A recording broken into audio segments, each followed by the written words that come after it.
Greetings to you in the precious name of the Lord and Savior Jesus Christ. It's wonderful to be back in the presence of the Lord, and I'm very happy to meet you all through this online Sunday service.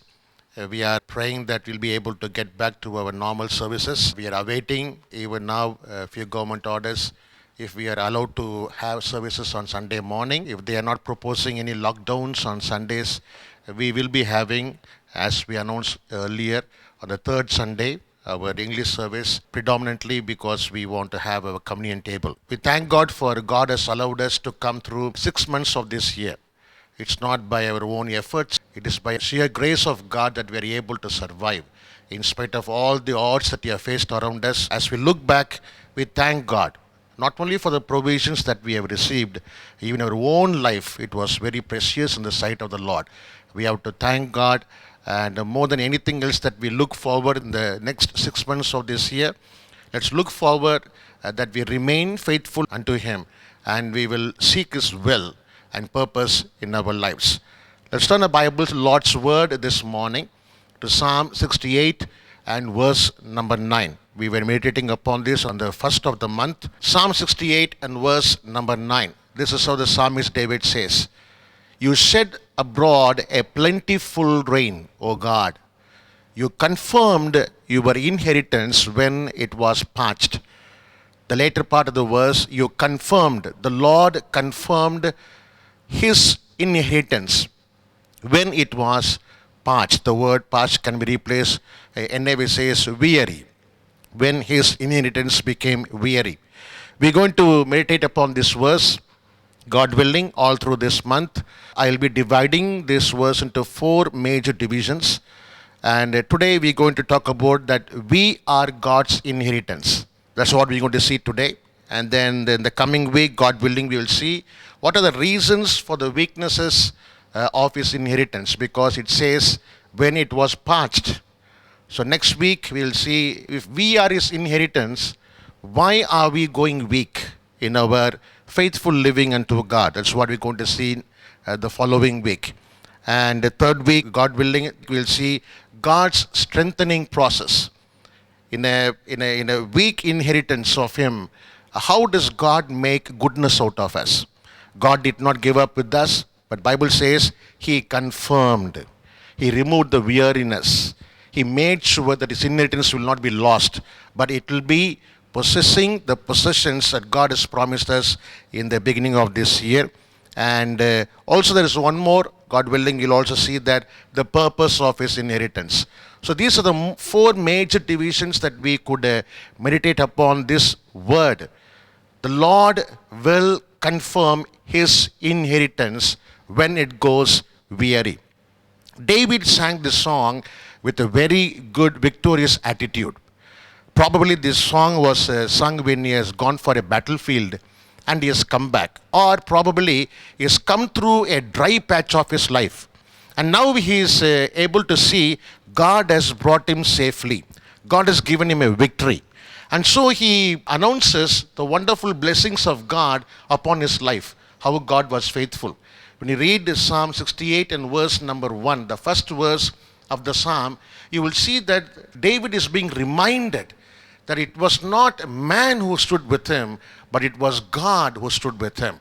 Verse number 1, it says, "Let God arise." When you read that verse in the Hebrew tense, it says, it's like, the heartfelt wish of David, if only God had stood with me at all moments of my life. Let God arise. When He does that, His enemies be scattered. Hallelujah. Praise the Lord. And then He says, and let those who hate Him flee before Him. When you come to verse number 3 and verse number 4, it says, but let the righteous be glad.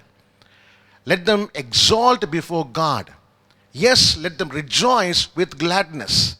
And verse number 4 says, sing to God, sing praises to His name. Lift up a song for Him who rides through the deserts, whose name is Jehovah, the Lord that we will exalt. Hallelujah. Very typically that we find the word Jehovah mentioned here. Not usually a Jew would pronounce the name Jehovah. Very rarely would you see the word, the tetragrammatic word Jehovah being mentioned in the Old Testament time. Wherever the places that this word is mentioned, it means really the person's trying to convey. It's not anyone to be figuratively mentioned, but it's personified to perfection about one true God who says, I am the Lord your God. Remember the book of Deuteronomy? The Lord said very clearly, there is no God except this one true God. So verse number 4 says very clearly that He is the Lord. Amen. Hallelujah.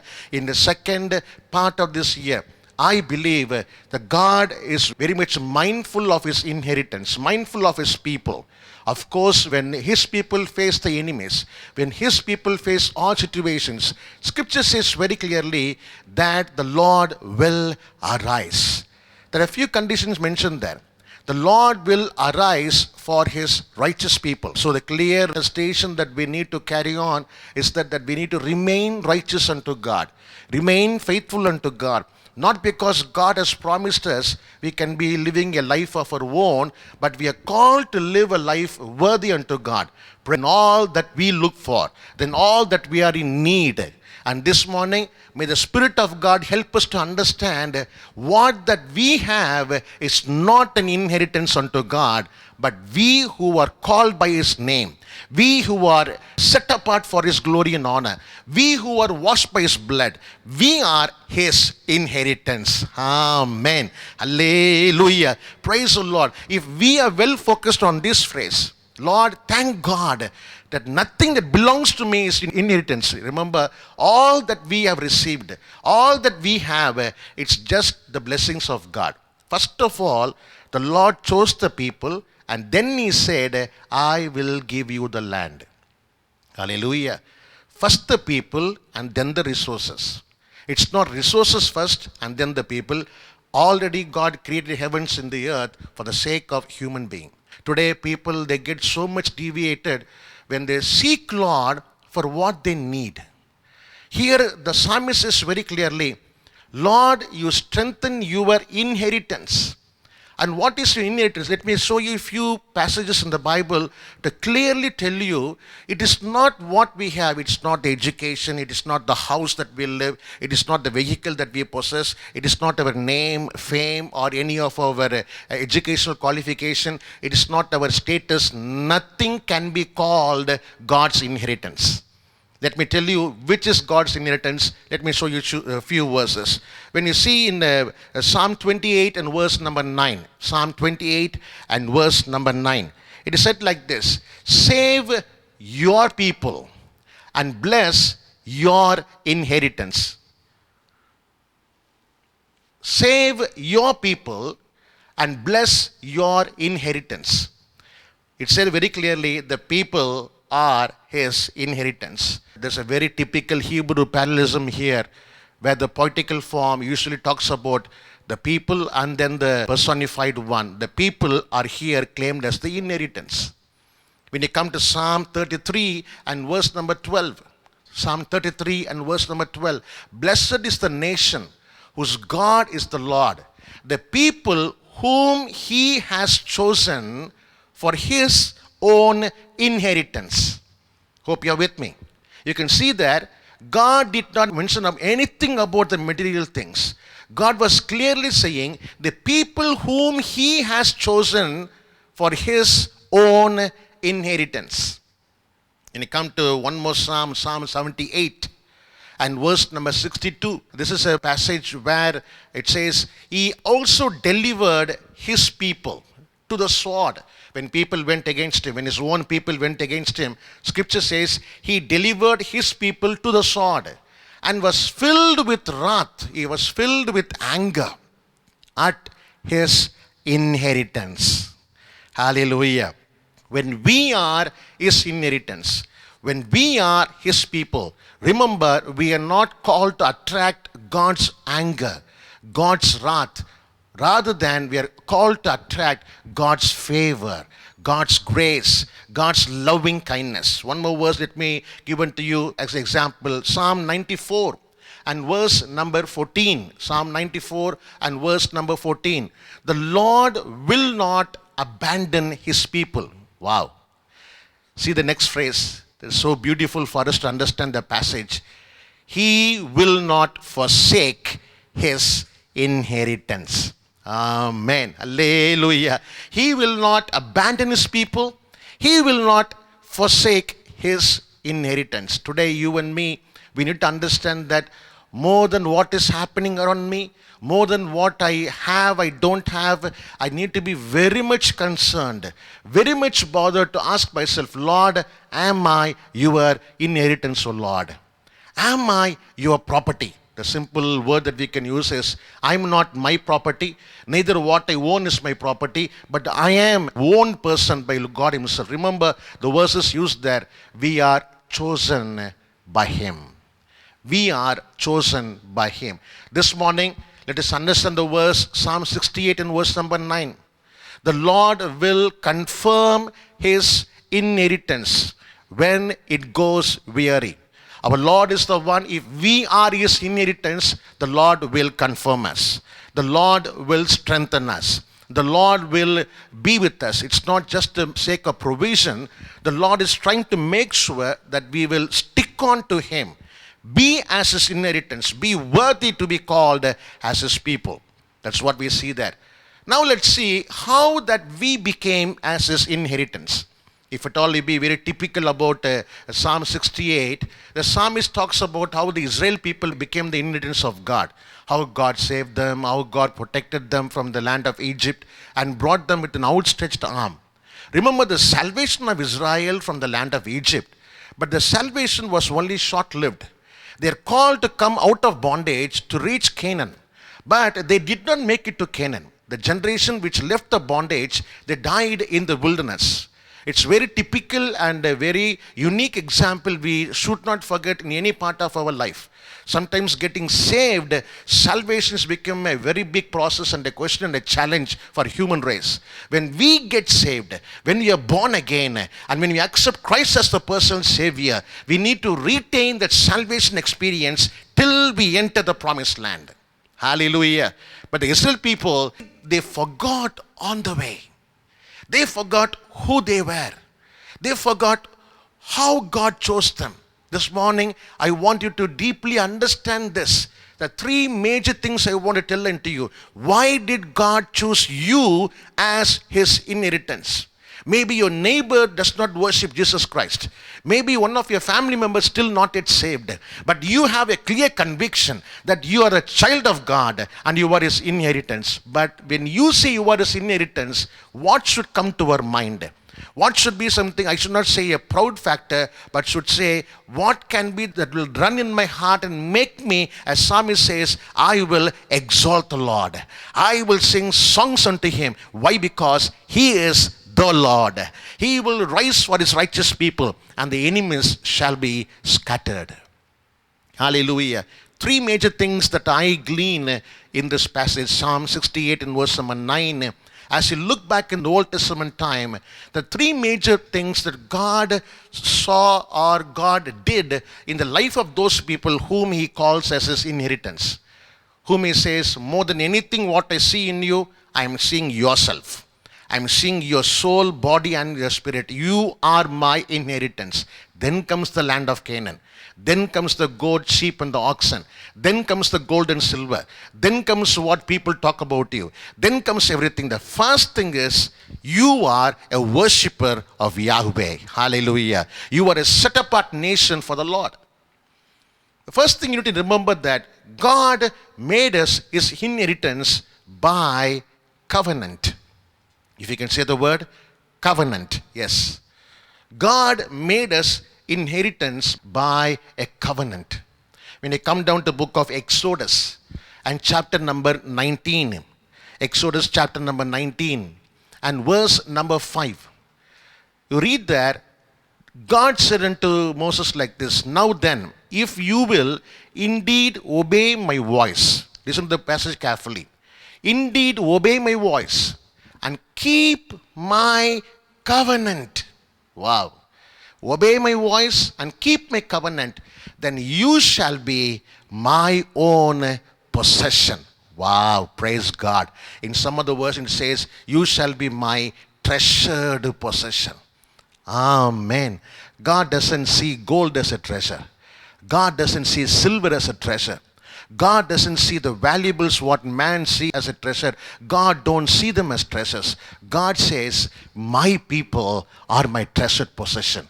My people who are called out by my name, those who are my worshippers, those who are unique in the sight of God, and they are called to be his own possession. Now, how do we qualify to be his own possession? When we obey his voice, that's where the covenant is established. Remember when Abraham came out of his house, his territory, and obeyed God, that's where Bible says he did not trust anything, but he believed in God, book of Romans says, and that was credited to him as righteousness. Abraham believed God. He believed God's word. He obeyed God's word. And that's where the covenant is established. Look at the verse again. If you will obey my voice and keep my covenant, then you shall be my own possession among all the people. Understand this point very clearly. Among all the people. I do not know how many people live in your street, but among all the people, God says, you are one who obeys my voice, one who holds my covenant. You are my treasured possession. And then he says, though I own all the earth, for all the earth is mine. Though I own all the earth, though you see all men and women, but I have a special consideration unto those who obey my voice and have a covenant with me. Church, this morning I want to ask a simple question. Remember, our covenant is basically with our Creator, with our Redeemer. When we were born from our mother's womb, it was not our father and mother who made us to be the child of God. It was the blood of Jesus. Amen. Romans chapter number 10 and verse number 10 says, we believe in our heart and we confess with our mouth that Jesus is the Lord and the Savior, and that's where we have been saved. Are you holding on to the covenant of God? And the Israel people could not hold on to the covenant. When there was shortage of water, they could not hold the covenant. When there was shortage of good food, they could not hold on to the covenant. When they felt that they were having a boredom of life, they could not keep the covenant. When they saw the enemies coming against them, they could not keep the covenant. When they saw the Red Sea, they could not keep the covenant. When they saw the Amalekites coming against them, they could not keep the covenant. When they see the life challenges, when they see the needs arising all around them, friends, from the time of Israelites to this day, I can easily mention, I can show you records in the Bible where man has always lived with needs. If that is so, till the second coming of Jesus, every man shall live with the needs always. But the needs should not overcome the covenant, but always remember, the covenant of God fulfills all our needs. Hallelujah. This morning, that's where the Christian people have to major on this point. We are not living for what we need. We are not surviving for what we need. We are surviving for the glory of God. We live not for this world, we live for our Creator. We live for someone who did not purchase us with gold or silver, but who purchased us with the blood of the Lamb. Amen. Hallelujah. As I preach this word unto you, if you have deviated from the focus towards the Lord, but you're more focused to what you need, more focused with what you're facing challenges, more focused with what that is troubling you, your heart these days, it is high time that you turn your heart and your mind and your eyes towards the Lord and say, as David said, I lift up my eyes. Hallelujah. Where shall my help come from? My help shall come from the Lord of the heavens. Hallelujah. If only we can keep the covenant, God makes provisions miraculously. Hallelujah. Praise God. Remember, friends, we do not worship God because we are blessed. Listen to me very carefully. We do not worship God because we are blessed. Remember, we worship God because we are His people, first of all. Never worship God because, thank you, Lord, because you've taken care of me. God even takes care of an atheist. When He rains, the rain falls upon the evil people. Churches here, there is a wine shop near to the church, we all know very well. There's an arak shop also. When it rains, God doesn't stop rain upon those arak shop. There are atheist people. There are people who don't believe in Jesus. There are people who are against Jesus. Still, they enjoy the benefits of the world. We cannot just survive and worship Him just for what we have been fulfilled. Those are part of the thanksgiving. But remember, God blesses us because we are His people. Because we are His people. There is a difference between Israel being blessed by God and Amalekites being blessed by God. Amalekites, God did provide them, but at one point of time, Amalekites can never stand before the Israelites because Amalekites are not God's inheritance. Amen. In front of you, there may be even more educated people, even more richer people, even more people who can subdue you physically. But remember very well, we are called to be the covenant people. But when the Israel nation failed in this covenant, it was Moses who came to the presence of God. I want to highlight this in book of Exodus, chapter number 34. Exodus chapter number 34 and verse number 9. Exodus 34, verse number 9. Moses, he saw that people have gone away from the Lord. As he was seeking and receiving the 10 commandments and about the Old Testament laws, God told him, when you go back, you will see that people have gone away from me. I'm going to destroy them. Moses, you go away from me. I will make you a great nation. Moses said, no, Lord, don't do that. Listen to this verse. He said, if now I have found favor in your sight, O Lord, I pray, let the Lord go along in our midst, even though the people are so obstinate, and pardon our iniquity and our sin, and take us your own possession. You know what? How many of you would remember or have seen in the Old Testament, Moses not only spent once 40 days and night in Mount Sinai, he did it twice. The first time was God called him to give the 10 commandments. The second time God said, you make the stone tablets and come again to me. I will write the 10 commandments for you again. And the second time when he went there, he did not go there just to receive them, but he went and he started to intercede for the people. You know why? The people are going out of the covenant. By the time Moses has spent time on the first 40 days, Scripture says they came to Aaron and they tried to make a golden calf. They began to worship what God did not allow them to do. Bible says when people go away from His covenant, when people try to satisfy their own needs, someone listening to my message this morning through this video, may God speak to you very personally. If you are seeking God for just fulfilling your own needs, you are going against the covenant of God. You are not called to go towards your own needs. God knows better than you what you need. Hallelujah. When Jesus said, see the birds of the air, see the grazing field, the Father in heaven, He provides them, He clothes them. If that is so, how much more is able to do unto you? Do you believe this morning? If you can hold the covenant of God, our God is a supreme God, Almighty God, El Shaddai, and is all powerful to provide anything unto us. So we do not worship Him for the sake of our needs. We worship Him because we are His inheritance. Hallelujah. Praise God. So Moses had to go second 40 days.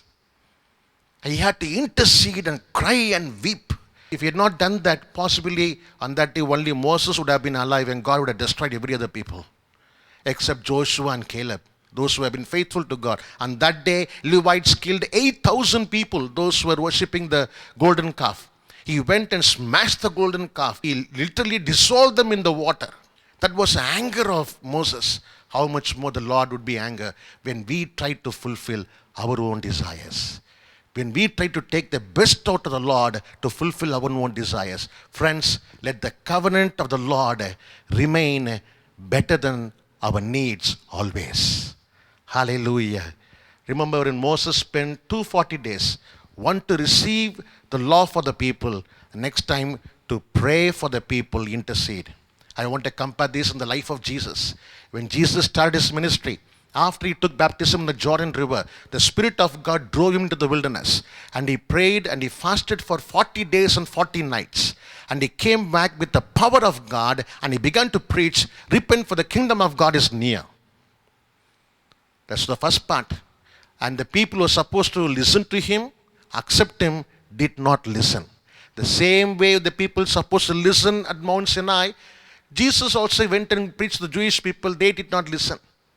And so Jesus went and preached to the Gentile people, and many came to the kingdom of God. After Jesus died, rose again on the third day, he could have gone back to heaven.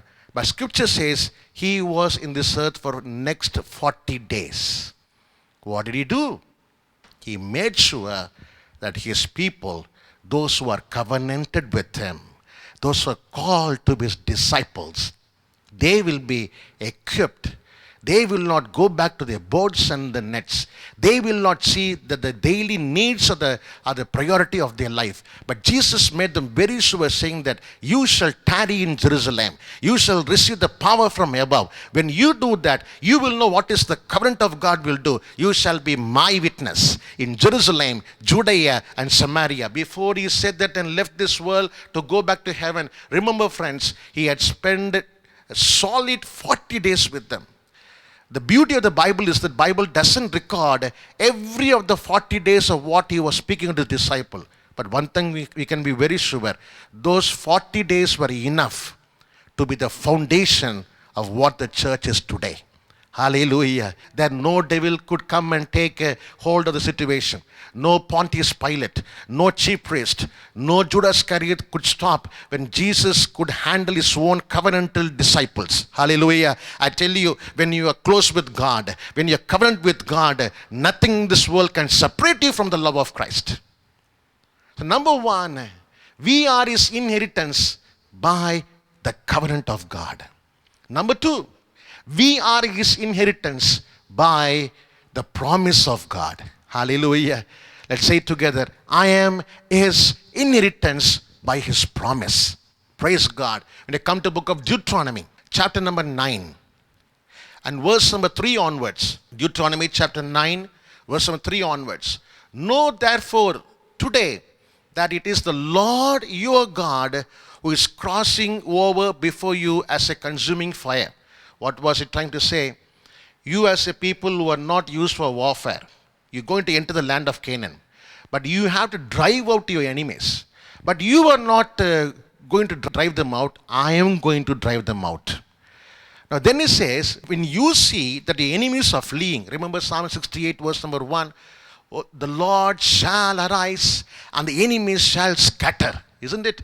Deuteronomy chapter 9 and verse number 3 says, when I go before you as a consuming fire, the enemies shall be scattered. But when you see that the enemies are scattered, don't ever think that it is because that you are righteous, because you are favorable to God, because you are worthy, God has beaten your enemies. Now, you will not be able to accept what I am saying unless I show this verse. Know therefore today that it is the Lord your God who is crossing over before you as a consuming fire. He will destroy them and he will subdue them before you, so that you may drive these people, just as the Lord has spoken to you. Let's keep reading verse number 4. Do not say in your heart, when the Lord your God has driven them before you. Do not say in your heart what you should not say, what you should not think. Sometimes we may have a thinking in my mind saying that because I am a child of God, because I am righteous, God has blessed me. But sometimes it may not be. Why? Listen to the verse. Do not say in your heart, when the Lord your God has driven your enemies out before you, because of my righteousness the Lord has brought me in to possess this land, but it is because of the wickedness of this nation that the Lord is dispossessing them before you. And verse number 5. It is not for your righteousness. Listen to the verse carefully. It is not for your righteousness or for the uprightness of your heart, not because we are worthy, not because we say I'm a righteous person. Just because of that, God isn't given to us. He knows our weaknesses. Bible says, but it is because of the wickedness of these nations that the Lord your God is driving them out before you in order to confirm the promise which the Lord swore to your fathers, to Abraham, Isaac, and Jacob. I am amazed at the sentence saying that God does things unto us. He made us his inheritance not because of our righteousness, but because of his promise to our forefathers. Hallelujah. Our spiritual forefathers, Abraham, Isaac, and Jacob. As God has promised them, so are we today. Friends, we have to remember that we are his inheritance by the promise of God. When you come down to the same chapter in Deuteronomy, chapter number 7, verse number 7 to 9.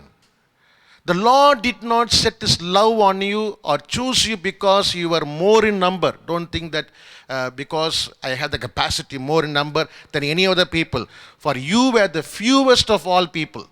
But because the Lord loved you and kept the promise which he swore to your forefathers. And the Lord brought you by a mighty hand and redeemed you from the house of slavery, from the hand of Pharaoh, the king of Egypt. Wow. That is amazing, friends. Today, may our heart be humble before God. Lord, 6 months in this year we have come through. There are so many things that would have overcome us.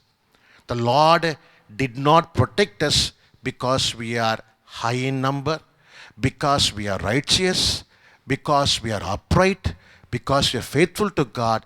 But remember, it is the promise God had made unto us. God is not a man to say a lie. God is a wonderful God who keeps his promise. If you agree with me, say amen. Hallelujah. When you come down to verse number 26 following the same chapter 7, verse 26 following, you shall not bring an abomination into your house and like it come under the ban. You shall utterly detest it and you shall utterly abhor it, for it is something. God did not allow people, when he gave them victory, to take all that they need. God said, be mindful who you are. Be mindful whom you are serving. This morning, friends, I want to remind you, be mindful. This God who brought us thus far, we are called to hold on to his promise. Amen. When I come to the book of Titus, chapter 3 and verse number 5. Titus chapter 3 and verse number 5. This is what Paul says to Titus. He says, we are not saved by our works. He saved us not on the basis of our deeds. No, our righteousness were filthy rags. We are not called because of our deeds, which we have done in righteousness, but according to his mercy. And then he says, by the washing of regeneration and renewing by the Holy Spirit. Amen. So our deeds doesn't count. We are his inheritance not because of our deeds. We may be a person of charity. We may be able to help 1,000 people, or many people are blessed through us. That doesn't work out as salvation. We are not saved by works. We are saved for works. Thank God for the promise of God. In Romans chapter 11 and verse number 28. Romans chapter 11 and verse number 28. Scripture says very clearly that from the standpoint of the gospel, these Jewish people are enemies for your sake. But from the standpoint of God's choice, underline the word choice. Sometimes we do go against him. Maybe intentionally, unintentionally, as Jewish people went. But from the standpoint of God's choice, they are beloved for the sake of the forefathers. Why God is still mindful of Israel people? Because of his promise. Do you know that if God is faithful with those still have to accept him, how much more God is faithful who have already accepted him? If you have already accepted him, the Lord will remember his promise. We are his inheritance by the promise of God. One more verse I want to show unto you, Acts chapter 13. Acts chapter 13 and verse number 32 and 33. It says, Paul says here, we preach to you the good news of the promise made to the forefathers. We preach to you the good news and the promise made to the... Now he's preaching almost like like 4,000 years later, 3,500 years later. Now, no more Abraham is there, no more Isaac is there, no more Jacob is there. But Paul is preaching is saying that we are preaching the good news that was given to the forefathers as a promise. So when even New Testament time, we have received the good news because God had promised Abraham saying that through you, nations shall be blessed. Through you, Pondicherry shall be blessed. Through you, India shall be blessed. For you shall be the lighthouse of the nation. Unto the nations, amen. Hallelujah. That promise, God has been so faithful for centuries and centuries. Hold on, friends. Remember, you are such a precious inheritance of God. Not by any material, not by any genealogy, but by sheer promise of God. Hallelujah. Let's turn to the third one. How are we made as his inheritance? We are made as his inheritance not only by his covenant, not only by his promise, but by his holiness also. Hallelujah. God is a holy God. And that's why among all the nations, when he chooses the people for his holiness. The word holiness doesn't talk about simple outward purity. The word holiness talks about something that is purely belonging to God alone. That is holiness. If you read in the book of Deuteronomy chapter 26, and verse number 17 through 19, God told the Israel people like this: you have today declared the Lord to be your God. Listen to this carefully. And that you would walk in his ways and keep his statutes, his commandments and his ordinances, and listen to his voice. Listen to this. Declared you to be his people. Again, inheritance. You to be his people. Listen to this. A treasured possession. Wow. As he has promised you, and that you shall keep all his commandments. Verse number 19.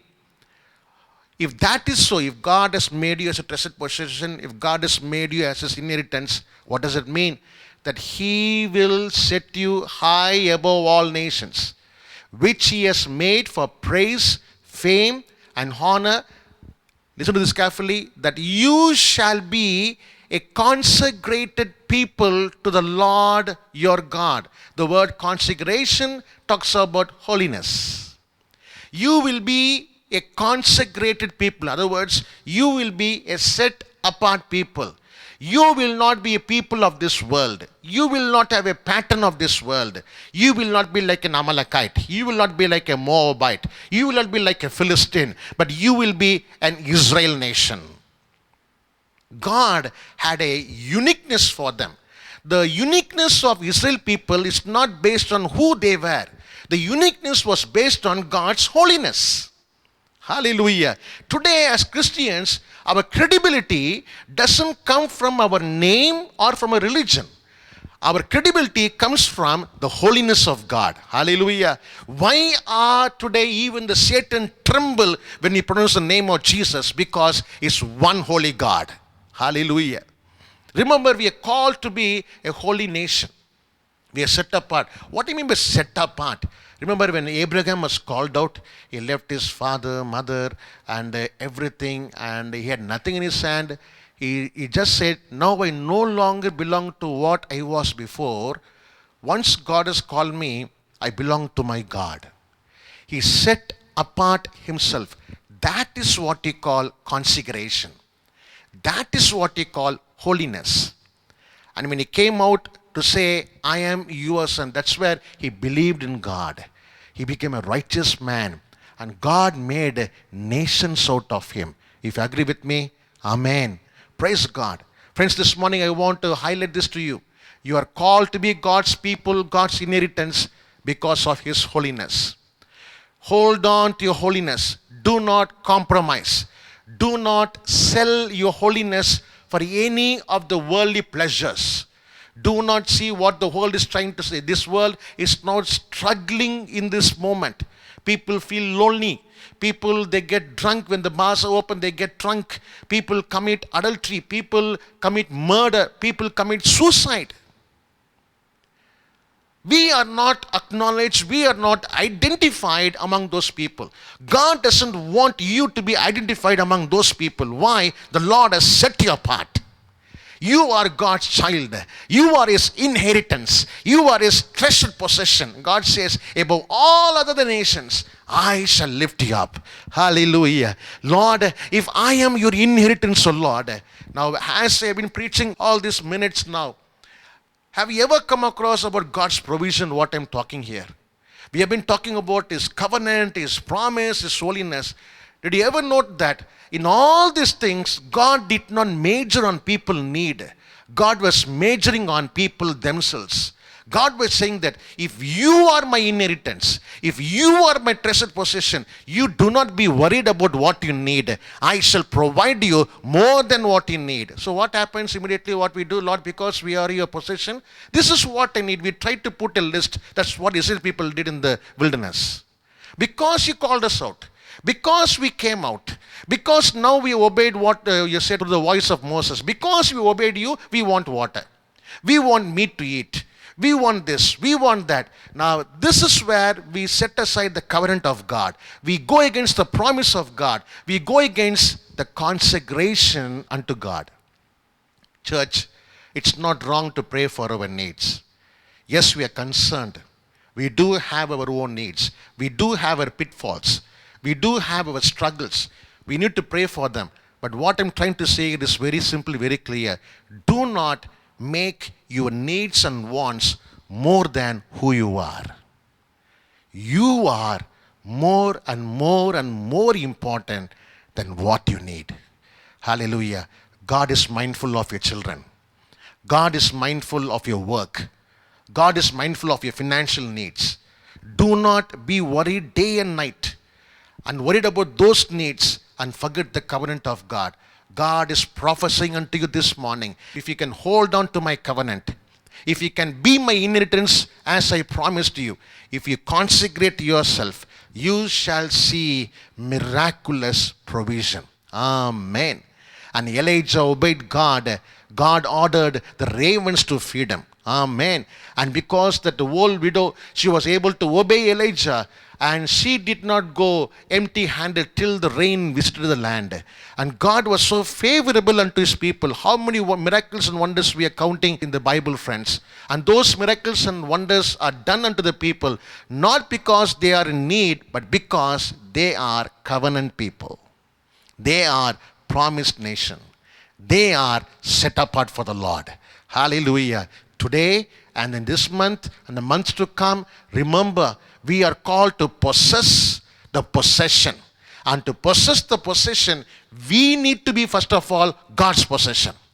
Do not be a master for yourself. God is your master. You are not a owner for yourself. God is your owner. Remember, we are purchased by the blood of Jesus Christ. Hallelujah. 1 Peter chapter 2 and verse number 9. A very familiar verse that we read in the New Testament. And Peter says this: you are a chosen race, a royal priesthood, and then, interesting, a holy nation. Which means consecrated, set apart, people of God, inherited by God, so that you may proclaim the excellencies of the Lord who has called you out of the darkness and into His marvelous light. Oh, hallelujah. I'm exclaiming in my spirit this morning. Friends, I want to tell you, if God is in control of our lives, nothing can even baffle you. You can never have a question about your future. Even if they try to tremble you or fret you, you can always say, the Lord's name is Jehovah. Hallelujah. He shall rise up and He shall drive away the enemies, and I shall praise Him with the new songs. I shall exalt Him. Amen. Do not look for just the blessing and forget the covenant and forget the promise and forget that you are called to be holy. Remain for these basic things. Hold on to them. God is speaking unto us in a very clear voice that, remember children, that you are a covenant people. You are my promised people. You are my holy people. Hold on to what you're called for. And what that you are in need, he shall take care of it. Remember when Abraham, when he came out of his own house, own family, own town, he did not have anything to say. But a time came when Isaac was asked to be sacrificed on one of the mountains of Moriah. When Abraham took his son, took the firewood, took the fire, took the knife with him, and as they were climbing the mountain, the lad asked Abraham, Dad, we have the firewood here, we have the knife, we have the fire, but where is the sacrificial animal? Now listen to the answer of Abraham. Abraham said, Son, do not be worried. The Lord shall provide. The Lord shall provide. A man of covenant, a man of promise, a man set apart for the Lord. He was so assured, saying that this is the only child that I have. This is all that I have in my hand. If God is going to ask, I shall give it unto him. But what about me? Our God is a provider. He knows how to provide. That faith and obedience of Abraham, when he fulfilled the God's promise, Scripture says, the Lord did not take away Isaac. The Lord blessed him and his generations. We are not living for what we need as provisions. Those are secondary. We are not people who are living, you are worshipping God for the sake of our needs to be fulfilled.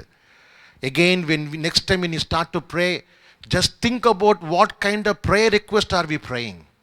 Are we praying, Lord, bless my wife, bless my child, bless my job, bless my household, bless my travel? So we become so self-centered. We become, do not get wrong with me if I use the word, we get so egoist. We say all the heaven and the Lord and the angels have to fulfill what I am. It's not what we are. It's who he is. Amen. Hallelujah. When we realize that awesomeness of the choice of God in our life, no more trivial matters will trouble us, but we will stand bold and say, the Lord's name is Jehovah, and he shall not forfeit his inheritance. When I go weak, he will strengthen me. Amen. Praise God. I want to leave these words with you, and I want to pray for you and bless you. May you continue to be his inheritance, his treasured possession. Amen. If you feel somewhere you have been majoring on minor things, it's time that we fall to the presence of God and say, Lord, you are more important, and I am more important than anything what I have unto you, Lord. Hallelujah. And when you keep the Lord as a priority, all that you need automatically follows you. And that's what Jesus promised us. We need to be mindful of the kingdom of God and his righteousness. And these worldly material things shall be added unto us. Let's pray. Father, we thank you, Lord. We bless your holy name for who you are. Lord, I pray in the name of Jesus that those who are listening to this message through this video, I pray, God, you will speak unto them, O Lord, that they are more important than what they are in need this morning. Whatever may be the sickness, whatever may be the financial crunch, whatever may be a challenge that the person is facing and praying this morning, Lord, I pray that the power of the Holy Spirit will touch each and every one of them and make them to realize, oh Lord, the world and the flesh and the devil is trying to deceive us by making us to focus on what we are struggling with and not to focus on who we are unto God. We are a treasured possession unto you, Father. We want to claim the authority that you have bestowed upon our life. Lord, we want to claim the wonderful promise and the assurance you've given unto us. If we are your nation, if we are your inheritance, O Lord, we will possess what God is going to give unto us. In this regard, I pray that we will continue to have right focus.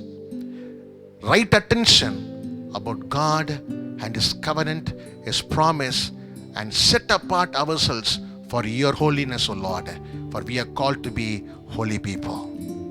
May your name be glorified through these words. Make us not to be just listeners, but make us to be doers of your word. We give you the glory and honor. In Jesus' precious name we pray. Amen. And bless the Lord, O my soul, and all that is within me. Bless His holy name. Bless the Lord, O my soul, and forget not all His benefits. May the grace of the Lord Jesus Christ and the love of the Father and the sweet presence and the fellowship of the Holy Spirit be with us and with all the saints of the world. And everyone said, Amen. Amen. God bless you. Be assured, because you are His inheritance, you are safe in the hands of God. Be blessed till we meet again. Amen. Jehovah Jireh, my provider, my grace is sufficient for me. Jehovah Jireh, my provider, your grace is sufficient for me. My God shall supply all my needs according to His riches and glory. He put His angels charge over me. Jehovah Jireh cares for me, for me, for me. Jehovah Jireh cares for me.